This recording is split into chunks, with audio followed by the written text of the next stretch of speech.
मंद्रस पिया के वो खुले आम दीवाना बनाए। मोला माया के मंद्रस पिया के रे खुले आम दीवाना बनाए। तोर चेहरा मोरे आँखी में झुलते वो, तोर चेहरा मोरे आँखी में झुलते काम बुता नहीं सुहाए। कैसे भोला माया के मंद्रस पिया के वो खुले आम दीवाना बनाए।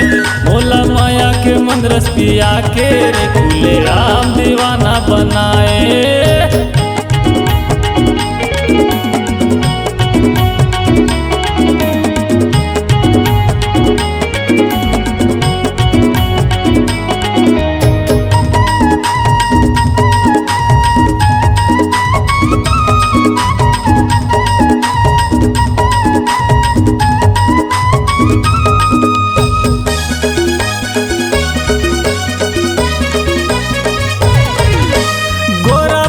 तोरे होठ मलाली मुच मुच वो मुस्काए।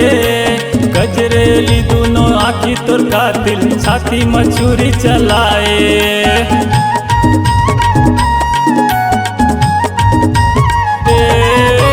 गोरा बदन तोरे होठ मलाली मुच मुच वो मुस्काए। गजरेली दोनों आँखी तोर कातिल छाती में छुरी चलाए। गजरेली दोनों आँखी तोर कातिल छाती में छुरी चलाए। लिच लिच डोले तोर पतली कमरिया वो, लिच लिच डोले तोर पतली कमरिया संगी जहुरिया लड़ाए।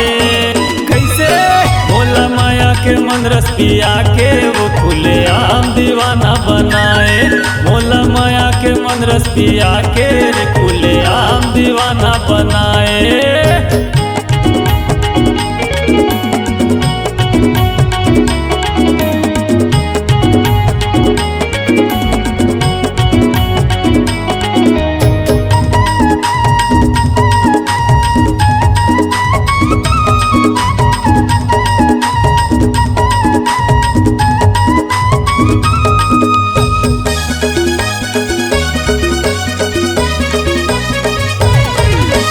बैठे रहे मैं चौरा माँ करके इशारा बुलाए।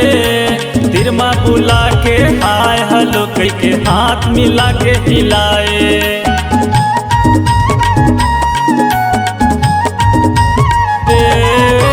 बैठे रहे मैं चौरा माँ करके इशारा बुलाए। तिरमा बुला के हाय हलो कह के हाथ मिला के हिलाए। तिरमा बुला के हाय हलो कह के हाथ मिला के हिलाए। माया पीरित के गोट गोटिया के ओ, माया पीरित के गोट गोटिया के मोर दिल भर माए। कैसे भोला माया के मंद्रस पिया के वो खुले आम दीवाना बनाए। भोला माया के मंद्रस पिया के रे खुले आम दीवाना बनाए।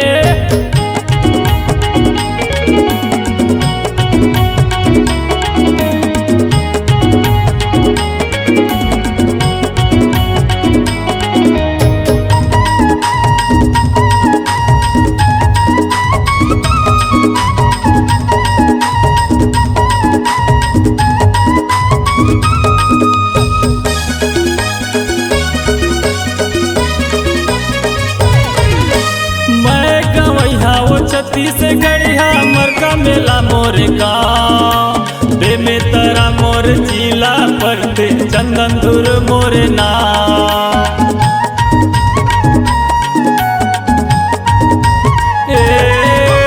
मैं गवैया वो छत्तीसगढ़िया मरका मेला मोर गाँव बे में तरा मोर जिला पड़ते चंदन धुर मोर नाम। बे में तरा मोर जिला पड़ते चंदन धुर मोर नाम। मोनी माया मोला ऐसे पियाए वो, मोनी माया मोला ऐसे पिया के अपन दीवाना बनाए। कैसे भोला माया के मंद्रस पिया के वो खुले आम दीवाना बनाए। भोला माया के मंद्रस पिया के रे खुले आम दीवाना बनाए। मोला माया के मंदरस पिया के वो खुले आम दीवाना बनाए। मोला माया के मंदरस पिया के खुले आम